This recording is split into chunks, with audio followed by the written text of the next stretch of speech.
Back here on the GSMC Baseball Podcast, bringing you our fourth segment, which is going to be talking about Yu Darvish and the San Diego Padres and the news that he is going to be out indefinitely. So let's get into it. So yesterday it was announced by Padres manager Mike Shildt that Darvish would be out indefinitely and that there was no timetable for his return. He said he's dealing with a family issue that requires his full attention, so he'll be away from the team for a little while. He said physically he is entirely good and there's no problem there. It's just, again, he's dealing with a personal issue, and that overall he would need to step away from the team. Now, first of all, I want to give my condolences to whatever Darvish is going through.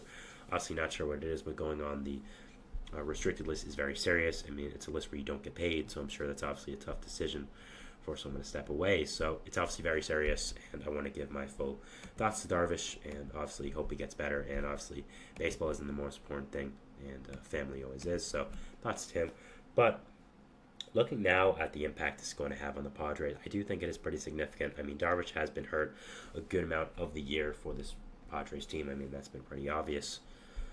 And I think there is, a lot of question marks about this Padres team. And I think Darvish going on the injured list now is just going to give a lot more of them. I mean, you're looking at this Padres rotation. It's been very good this year, and I think there are a lot of nice pieces for this team. I mean, you, of course, have some great pitchers here. You have Joe Musgrove, who's been on the injured list really the entire year, but still is a good pitcher, but just not sure what's going to happen with him. You, of course, have Dylan Cease, who's been a fantastic pitcher. You have Matt Waldron, who's been a great knuckleballer. And that's, kind of it for significant arms. You have Darvish again as well, but, that's kind of it. So you also have Michael King, of course, who I forgot about when I mentioned him. But it's going to be interesting now to see who they do fill in with Darvish's spot. I would assume it goes to one of the younger guys like Randy Vasquez, Adam Mazur,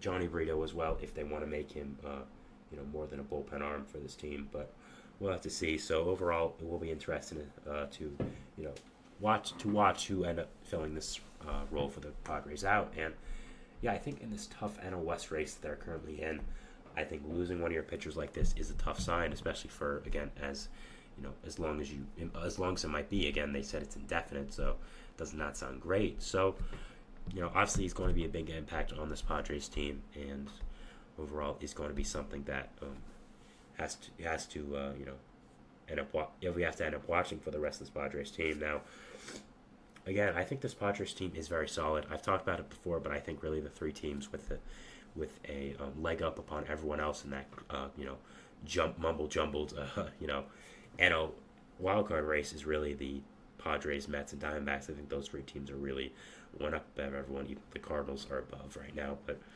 I still think that overall, the Padres team is very good. I mean, obviously, they had 3 All-Stars for their outfield. Their entire outfield was All-Stars. Dylan Cease had a great season for them. It was surprising that he was not an All-Star.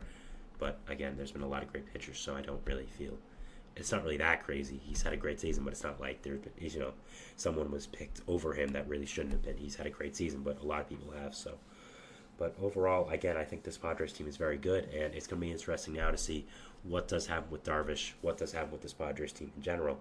And I think right now, if I had them and I want to compete, which obviously they want to, as they traded one of their top prospects in baseball, Drew Thorpe, to the White Sox before the season, forced in a win-now move, I'm acquiring a starting pitcher. And I really do think that is what needs to happen for this Padres team. They've obviously been connected to Garrett Crochet in the past, who I think would be a very good fit for this Padres team.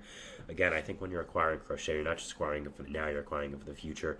He's had such an amazing season his first year starting, and he has so many years left on his arm as a starting pitcher, so many years of control left, and you're acquiring him to develop him as well, more as a starting pitcher in the future. So I think getting him would be a great move for this Padres team for not only the now but the future as well. So I think that would be a great move there. I think Crochet's been someone connected to them. I think that would be a very good move. Some other pitchers as well. I think Tyler Anderson, bringing him in as a veteran arm for this team would be nice. I think finally fulfilling the prophecy, getting Max Scherzer a Padre, would be really cool and really funny, honestly, but I also think would be a good fit, getting a veteran starter like him.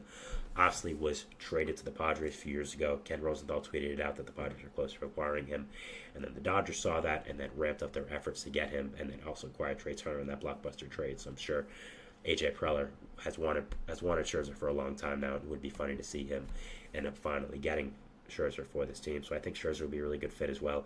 His teammate Nathan Eovaldi, I think, would be a good fit for this Padres team. To add on Eric Fetty, another White Sox player. So I think there are a lot of players that could end up fitting this Padres team. They have the prospect capital to really acquire anyone that they really want. It's just a matter of who they want to give up. So a lot of players they can end up acquiring, and I think that overall will be very interesting to see what the Padres do at this deadline. They're always one of the most active teams, one of the most interesting teams for a trade deadline. And with this season now where they are, it is going to be, again, interesting what decisions they have to make with Darvish being out now, with Musgrove being out for a long time. Again, I do think they have to acquire a starting pitcher. I mean, you have Dylan Cease, who's an ace-like pitcher. You have Michael King, who's been very good. You have Matt Waldron, who's a very solid number 4, number 5. You have one of the young guys like Adam Mazur, like Randy Vasquez, like Johnny Brito to fill in, but I do think you need another high-level starting pitcher, and I think getting one of those guys could really be a good fit for you. Again, I think Nathan Eovaldi would really be a great fit for the Padres. I'm going to say that again. I think he would be a great fit for a lot of teams, but I think really for the Padres, I just feel like that would be a great fit, getting a controllable starting pitcher for not only this year but for the future as well. He's really, other than Crochet, one of the more high-end starting pitchers on this market, and acquiring him will be a really good fit. So I think that will be a person I would look towards, a Padres fan. But yeah, I think there are a lot of players that the Padres could look to get after. Again, I think they do need a starting pitcher if they are going to compete. And I mean, looking at the NL right now, again, I think they do stand out as one of these teams that I think has a really good fit, because I've talked about before, the NL playoff race is done except for the 2 seeds. I mean, it's early to call it, yes, but I'm sure the 1 seed is going to be the Phillies, 2 seed's going to be the Dodgers, 3 seed is going to be the Brewers, and then 4 seed is going to be the Braves, and then 5 seed is going to be a team of all the teams that are together in the NL wildcard. The Mets, Padres, Diamondbacks, Reds, Giants, who else? I'm forgetting some other teams. Nationals, I'm forgetting some other teams as well, I'm sure, but yeah, just so many teams in this NL wildcard race that are together and fighting for 2 spots, really. And I think that, the Padres do stand out to me as one of those teams that, maybe have an edge because of all the talent they have. And losing Darvish hurts that. It definitely does. But I think when you have the prospect capital the Padres do, they are able to maybe, have a leg up on these other teams. And maybe if you get Darvish back in the race, back in the later part of the season, it will really help. Also, I forgot the Pirates. I forgot the Cubs as well in the wild card race. So, yeah, a ton of teams. I mean, 1, 2, 3, 4, 5, 6, 7, 8, 9. 9 teams really fighting for 2 spots. So, it's going to be really coming down to the wire right now. I think this Padres team is very good, but to really improve, I think they do need to acquire another starting pitcher.